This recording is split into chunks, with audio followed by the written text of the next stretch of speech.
Hola, ¿qué tal hermanos? ¿Cómo están? Dios les bendiga.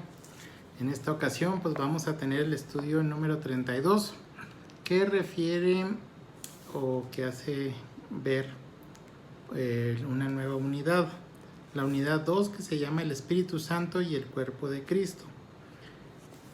Bien, una situación pues que me gustaría comentar, ya llevamos 20, así como se escucha, 20 domingos en los cuales pues no hemos ido a la iglesia, bueno, al templo, más bien, que no estamos de forma presencial, sino que hemos estado a distancia.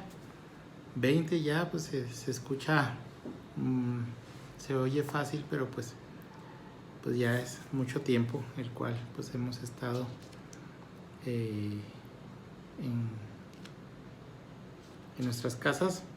Y aquí, hermanos, pues vamos a ver esta lección que se llama el Espíritu Santo y el Pentecostés. Juan 7:39 va a ser el texto que vamos a memorizar para esta mañana. Dice: esto dijo acerca del Espíritu que habían de recibir los que creyeran en él, pues todavía no había sido dado el Espíritu porque Jesús no había sido glorificado. La verdad central nos dice que el derramamiento del Espíritu Santo en el día del Pentecostés cumplió la promesa dada por Jesús, anunciada por los profetas en el Antiguo Testamento, e inauguró la era del ministerio del Espíritu. Muy importante entender esta situación. Esta clase, hermanos, pues es una clase que pues es un poquito complicada, no tanto por la situación que vamos a ver, sino más bien por el tema, el cual pues muchas denominaciones pues tienen algunas interpretaciones diferentes de lo que vamos a hablar ahorita, y es importante, hermanos, pues señalar pues qué es lo que nosotros como bautistas creemos y pues dar o tener la convicción de lo que nosotros pues creemos y lo que nosotros entendemos acerca de esta situación. Y pues la verdad no es mi objetivo caer en polémicas, pero pues sí tratar de enseñar lo más fiel posible a lo que es la Escritura y pues buscar darme a entender con este tema, que sí es algo complicado. Bien, nos dice el estudio, dice: nuestro estudio de la actuación del Espíritu Santo el día del Pentecostés traerá dos beneficios prácticos al estudiante. Dice: en primer lugar, le ayudará a conocer el significado de Pentecostés para el cristiano de la actualidad. Dice: ¿es el bautismo del Espíritu una experiencia todavía accesible a los creyentes? ¿Es algo que el cristiano debe buscar? ¿Posee el cristiano que haya experimentado el bautismo en el Espíritu una espiritualidad superior? Y en segundo lugar, el impacto principal de este estudio debe sentirse en la vida práctica del creyente. Pentecostés no es únicamente un fenómeno para ser examinado desde el punto de vista histórico. Es un aliciente, un reto para que la potencia librada en aquel día sea una realidad práctica en la vida de todos los que hemos tenido un encuentro personal con Cristo. Bien, como ya lo leyeron, pues vamos a hablar de esta situación y pues vamos a manifestarlo, manejarlo pues conforme a lo que el texto de la lección pues nos marca. El primer punto nos dice: Pentecostés, día de cosecha. Éxodo 34, 22, 23, Juan 3, 8 y Hechos 2, del 2 al 11. Importante señalar esto. Históricamente, hermanos, pues los judíos tenían tres fiestas principales: Pascua, Pentecostés y Tabernáculos. Pentecostés significa 50º, porque siempre caía en el día 50º, después de la Pascua. Es decir, se daba la Pascua, se tomaban 50 días y en ese día pues era el Pentecostés. Y aquí, hermanos, pues vemos que más o menos llegaba por mediados de junio. Recordemos que el calendario hebreo pues era un calendario lunar, y en este calendario lunar pues se tenían conformados pues algunas estaciones, y los meses son diferentes a nuestros meses. Es decir, el mes donde se celebra la Pascua, que es el mes de Nisan, pues siempre caía entre marzo y abril, que era cuando comenzaba pues lo que era la siembra, más o menos lo que era la siembra del trigo y de la cebada, que eran los frutos principales pues que se daban en esa región, o la base de la comida de esa región. Y en el Pentecostés pues era el tiempo de la cosecha. Entonces vemos aquí, hermanos, en Éxodo 34, 22 y 23 nos menciona que todo varón debía aparecer delante del Señor en el santuario. Dice, se observa como un día de descanso, suspendiéndose toda labor. Era una fiesta de cosecha, se ofrecía el primer homer de cosecha de cebada en la Pascua, y en el Pentecostés se ofrecían 2 tortas en gratitud por la terminación de la cosecha. Sí, ahorita les dije que la cebada pues también era plantada en ese tiempo, pero pues la cebada era un poquito antes, era una comida que se utilizaba más sobre todo para personas de escasos recursos. Entonces en la Pascua vemos pues que era la siembra del trigo, y en el Pentecostés pues la cosecha. Podemos decir que coincidentemente, aunque no existen coincidencias aquí con Dios, el día del Pentecostés pues nosotros lo conocemos de acuerdo a lo que pasó en el libro de Hechos, que es cuando nuestro Señor Jesucristo asciende al cielo, llega el Espíritu Santo, y entonces ese día pues sucedieron eventos importantes donde pues las personas empezaron a hablar en lenguas. Y es importante aquí, dice, el día del Pentecostés, en el año de la muerte de nuestro Señor Jesucristo, el Espíritu Santo obró el milagro de la regeneración en la vida de 3,000 personas, y desde entonces ha continuado esta obra de cosecha espiritual. Bien, vamos a ver 3 formas de levantar la cosecha espiritual. Las 3 señales en el día del Pentecostés dibujan de manera figurada esas formas. Primero, nos dice, y de repente vino un estruendo del cielo como si soplara un viento violento, y llenó toda la casa donde estaban sentados. Hechos 2:2. El signo del viento violento nos dice que la obra del Espíritu Santo siempre es una presencia misteriosa. ¿Sí? Cristo nos describe en el nuevo nacimiento, cuando está hablando con Nicodemo, ya lo vimos la clase pasada, dice, el viento sopla de donde quiere y se oye su sonido, pero no se sabe ni de dónde viene ni a dónde va. Juan 3:8a. Bien, la obra del Espíritu Santo pues es un misterio para nosotros. ¿Por qué? Pues porque nosotros no tenemos conocimiento de quién es la persona pues que va a ser redarguida, y quién es la persona que va a ser tratada por el Espíritu Santo. Como lo vimos la clase pasada, pues el Espíritu Santo está dentro de lo que es la conversión. Número 2. Nos dice que aparecieron repartidas entre ellos lenguas como de fuego, y se asentaron sobre cada uno de ellos. Nos dice que aparentemente descendió una gran llama, y luego porciones de ella pasaron a posar sobre cada uno de los presentes. Juan el Bautista había profetizado que este bautismo en fuego, dice, sería un fuego purificador. Recordemos que el fuego pues representa la purificación. ¿Por qué? Pues vemos que si nosotros hervimos el agua, pues vamos a matar algunas bacterias o algunas cuestiones presentes en el líquido vital, y pues va a poder ser potable para nosotros. Y así es lo mismo, o vemos también pues cómo los metales pues se refinan en el fuego, son pasados por fuego para eliminar las impurezas.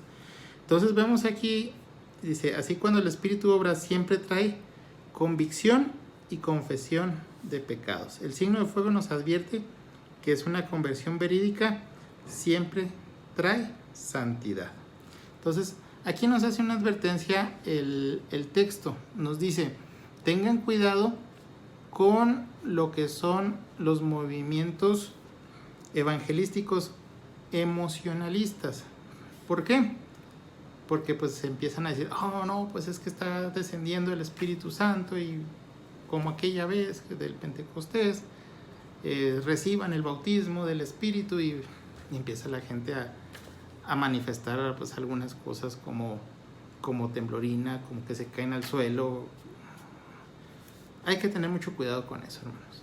O sea, la manifestación en ese entonces, pues hace ver una forma física, precisamente pues para que los que están narrando, en este caso pues en el Evangelio de Lucas,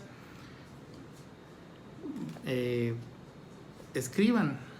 Así como les comentaba en el bautismo de nuestro Señor Jesucristo, cómo desciende sobre las aguas, al momento de ascender, pues sucede que se escucha la voz del cielo, se escucha, se baja el Espíritu, dice que como una paloma.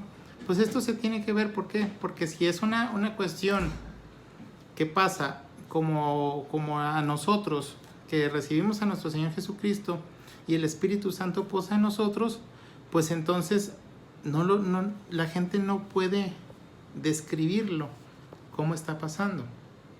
Sí, a esto quiero llegar. Es decir, esta forma tuvo que ser una forma física, una forma material, vamos a decirlo así, donde el Espíritu Santo pues se manifestó. ¿Para qué? Para que la gente viera lo que pasaba, para que hubiera testimonio de esa cuestión y pues nosotros sepamos que hubo un antes y un después de esa ocasión. Y también lo mismo que pasó en Samaria, que lo vamos a mencionar ahorita más adelante. Punto número 3, nos dice, todos fueron llenos del Espíritu Santo y comenzaron a hablar en distintas lenguas, como el Espíritu Santo les daba que hablasen. Hechos 2:4.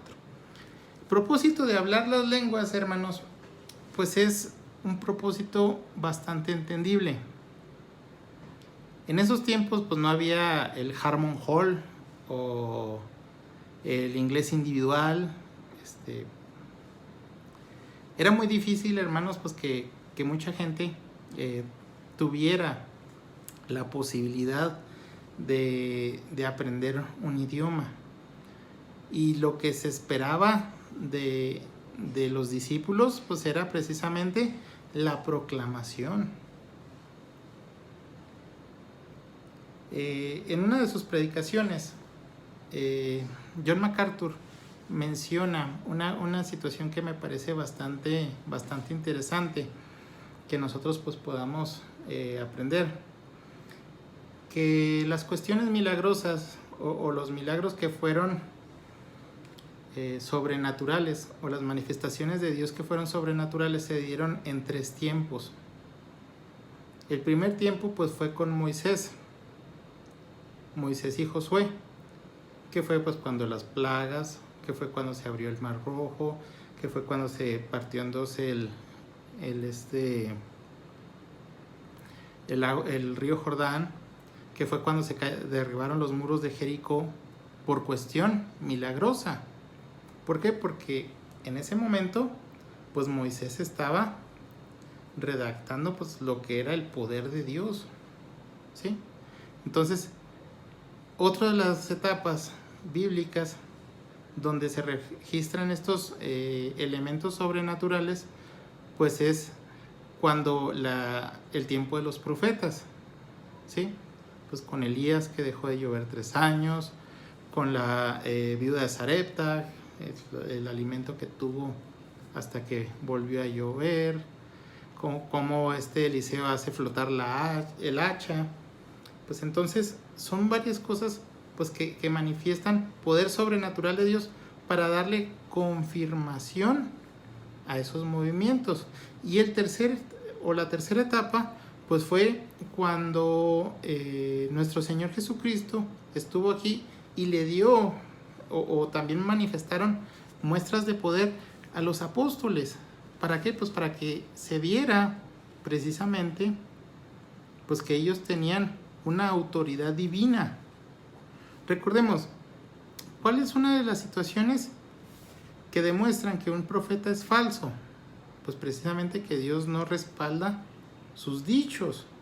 Entonces aquí, hermanos, pues vemos que esta llenura del Espíritu Santo que recibieron esas personas convertidas, pues tenía un propósito de proclamación del Evangelio. Entonces, pues vemos aquí, no es tanto una situación de que, pues esto se tiene que presentar varias veces en la vida de un cristiano, en la vida de un creyente. ¿Para qué? Para que el Espíritu Santo pues, se vea que está en la persona, y no es así. Ok. Bien, vamos al segundo punto. Punto número 2. El día de Pentecostés, el bautismo del Espíritu, vamos a ver Joel 2:28, Juan 7:38-39, Hechos 1:5, 2:17, 33 al 38, Romanos 6:3 y 1 Corintios 12, versículo 13 y capítulo 3, versículo 1. Bien, Dios dio su promesa del Espíritu Santo y está escrito en la Biblia en Joel 2:28a. Dice, sucederá después de esto que derramaré mi espíritu sobre todo mortal. Las expresiones derramamiento del espíritu y bautismo del espíritu son sinónimos. Y Cristo pues confirma esto poco antes de volver al cielo a sus discípulos. Les dice, pero vosotros seréis bautizados en el Espíritu Santo dentro de no muchos días. Hechos 1:5b. Entonces, la promesa se cumplió el día del Pentecostés y Pedro en su sermón en aquel día identificó ese acontecimiento en la profecía que mencionó el profeta Joel en Hechos 2:17-33. Dice aquí que algunos afirman que debemos buscar el bautismo del Espíritu como una segunda bendición después de la conversión. No obstante, en ninguna parte de la Biblia existe un mandamiento de procurar el bautismo del Espíritu. Ni Joel, ni Juan el Bautista, ni Cristo exhortan a una búsqueda de esa experiencia. Sencillamente anunciaron que venía sin mencionar condición alguna. ¿Sí? Entonces, no tenemos que buscar, o sea, nuestra meta no es buscar un bautismo del Espíritu. Nuestra meta es pues la santidad, procurar la santidad. ¿Y quién nos va a ayudar a procurar la santidad? Pues el Espíritu Santo. ¿Sí? Nos dice 1 Corintios 12:13a, dice, porque por un solo Espíritu fuimos bautizados todos en un solo cuerpo. Esta declaración pues lleva dos conclusiones. La primera nos dice, el bautismo del Espíritu no es una experiencia que reciben solo algunos cuantos que la hayan buscado. Ojo, Pablo afirma que fuimos bautizados todos. Dice, porque por un solo Espíritu fuimos bautizados todos en un solo cuerpo. Y segundo punto dice, el bautismo del Espíritu no garantiza una espiritualidad excepcional. Dice, Pablo declara en 1 Corintios 3:1 que los corintios, todos bautizados por el Espíritu, pues eran carnales. ¿Sí? Entonces, sí tenemos que buscar la santidad. La santidad, recordemos que es una meta que se llega hasta el momento de la segunda venida de nuestro Señor Jesucristo, cuando se transforma en nuestro cuerpo. Mientras aquí, hermanos, pues nosotros vamos a tener una vida de lucha pues para mantener o para tener esa santidad progresiva en nuestras vidas. Entonces aquí, hermanos, pues vemos que había personas pues que en la iglesia de Corinto que mostraban actitudes carnales y no por eso pues iban a dejar de recibir pues el Espíritu Santo. Entonces, por eso Pablo pues está exhortando a las personas que se comporten conforme a lo espiritual. Dice, nuestro pasaje afirma, por medio del bautismo en el Espíritu llegamos a formar parte de un cuerpo y somos bautizados todos en un cuerpo. Dice, la preposición en es traducción del vocablo griego que significa movimiento hacia adentro. Así Pablo habla del momento de entrada al cuerpo. ¿Qué cuerpo es este? Pues el cuerpo de Cristo. ¿Y cuál es el cuerpo de Cristo? Pues la iglesia. ¿Qué pues es el bautismo en el Espíritu? Si tomamos en cuenta otro pasaje paralelo de Pablo, dice aquí en Romanos 6:3, dice, ignoráis que todos los que fuimos bautizados en Cristo, fuimos bautizados en su muerte. Nadie negaría que Pablo habla aquí de la experiencia de la regeneración. Somos salvos por medio de la participación en la muerte y resurrección de nuestro Señor Jesucristo. Así que 1 Corintios 12:13 y Romanos 6:3 describen la misma experiencia de regeneración. En 1 Corintios 12:13 se describe la regeneración desde el punto de vista de la obra del Espíritu. Y en Romanos 6:3 la misma experiencia desde el punto de vista de la obra de nuestro Señor Jesucristo. Entonces aquí, hermanos, vemos que ser bautizados en el Espíritu se refiere a una inmersión completa ¿en quién? En el Espíritu. O sea, quedar completamente bajo su control. Ya no vivo yo, mas Cristo vive en mí. ¿Y cómo vive Cristo en mí? Pues a través del Espíritu Santo.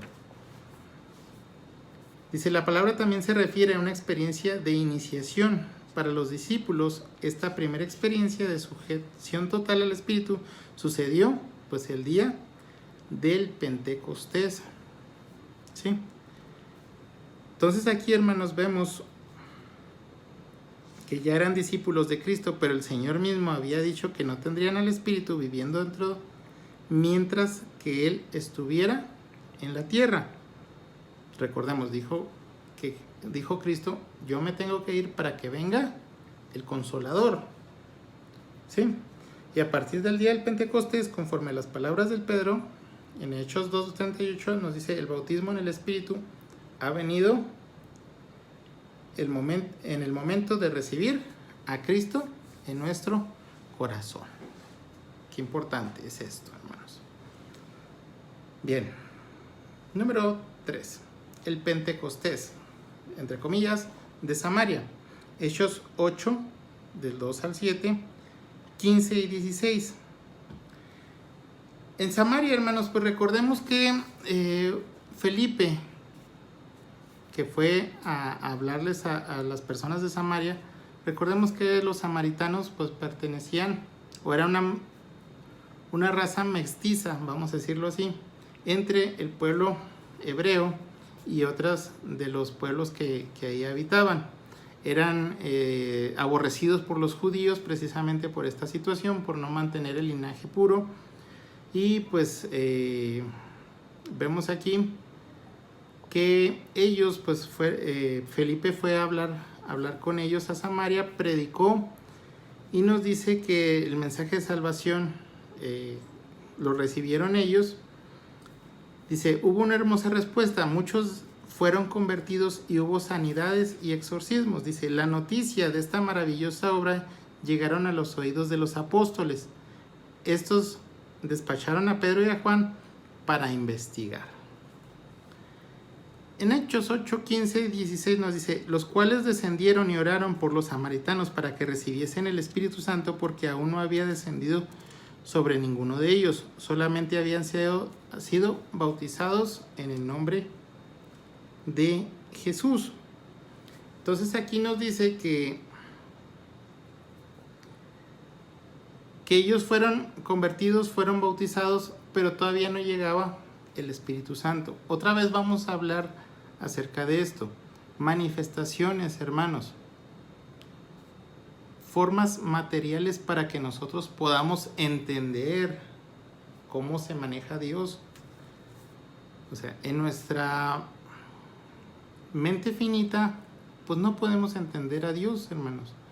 Por eso Dios obra a veces de estas formas materiales para que nosotros podamos entender y para que las personas que fueron inspirados por el Espíritu Santo pues supieran cómo escribir esto para que nosotros podamos entender la forma en que Dios pues se mueve en este caso. Bien, aquí en Éfeso, o la iglesia de Éfeso, Hechos 19, 1 y 7, dice, fueron los únicos casos de la imposición de manos como medio de la venida del Espíritu Santo. No se registra otra imposición de manos. Dice, en el caso de Éfeso se nos da una explicación. Los creyentes solamente habían recibido el bautismo de Juan. ¿Cuál era el bautismo de Juan? El bautismo de arrepentimiento de pecados. Dice, y nunca habían oído hablar del Espíritu Santo. No fue así en Samaria. Ciertamente Felipe les predicó todo el mensaje de Cristo y fueron bautizados en el nombre de Jesús. Hechos 8:16. Entonces aquí nos hace una pregunta. ¿Por qué retuvo Dios el don del Espíritu hasta la llegada de Pedro y Juan? Hemos de recordar las circunstancias. Este es el primer paso de la predicación del Evangelio fuera ¿de dónde? De Jerusalén. ¿Sí? Recordemos que había una controversia importante. ¿Podía un gentil ser cristiano? Y esto Pablo pues fue una de las luchas que tuvo mayormente en su vida. ¿Por qué? Porque los judaizantes pues querían que las personas gentiles pues se volvieran primero al judaísmo y luego al cristianismo. Y no era así.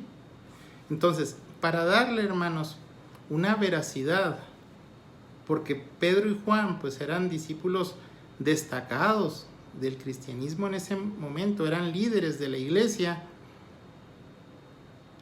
¿Qué pasa? Pues ellos tenían que pues no dar el visto bueno, porque ellos porque el visto bueno pues lo da Dios, pero pues la gente tenía que ver que era una situación real y no podían testificar que era real pues sino por las palabras de Pedro y Juan. Entonces, y aparte pues ellos eran samaritanos. Imagínense un judío que se convierte al cristianismo, que le dice en ese momento que le digan, pues mira, el samaritano es tu hermano. Pues había un choque cultural en él. Por eso los discípulos, hermanos, o las personas que ya estaban convertidas al cristianismo, pues le pidieron a Pablo y a Juan que fueran a ver qué estaba pasando ahí. Dice, la prueba más contundente sería que estos recibiesen el mismo don del Espíritu que recibieron los creyentes judíos el día del Pentecostés, y también pues que Cornelio, siendo también una persona gentil, siendo una persona que no pertenecía ni a los samaritanos ni a los judíos, pues recibió al Espíritu Santo. Dice, este es el primer caso de la predicación del Evangelio a los gentiles. La repetición de los acontecimientos del Pentecostés convenció a los fieles de la circuncisión, entre comillas, de que el Evangelio era para todos. Entonces, hermanos, ¿por qué se dieron estas manifestaciones del Espíritu Santo? Pues para que nosotros viéramos cómo funciona Dios dentro de nuestras vidas de forma material. Es como si usted tuviera un reloj de esos de engranes de cuerda y lo destapara. O sea, usted ve la hora y todo muy bien, ve cómo se mueven las manecillas, cómo pues empieza el segundero y luego se mueven los minutos. Pero si usted lo abre y ve cómo empiezan los engranes a funcionar, pues en cierta forma entiende el movimiento o la mecánica que realiza ese reloj para poder funcionar, para poderle dar a usted la hora, para ver pues, la certeza que tiene al momento de dar la hora. Así fue esta situación, hermanos. O sea, tratando de hacer este símil, pues nuestro Señor Jesucristo, el Espíritu Santo, a través de estos, nuestro Dios, a través de estas manifestaciones, pues nos dio a entender que había una situación que nosotros al momento de entregar nuestra vida a nuestro Señor Jesucristo, pues podamos tener o gozar de este bautismo del Espíritu. O sea, es decir, al momento de nuestra conversión, pues el Espíritu Santo ya está morando en nuestro cuerpo.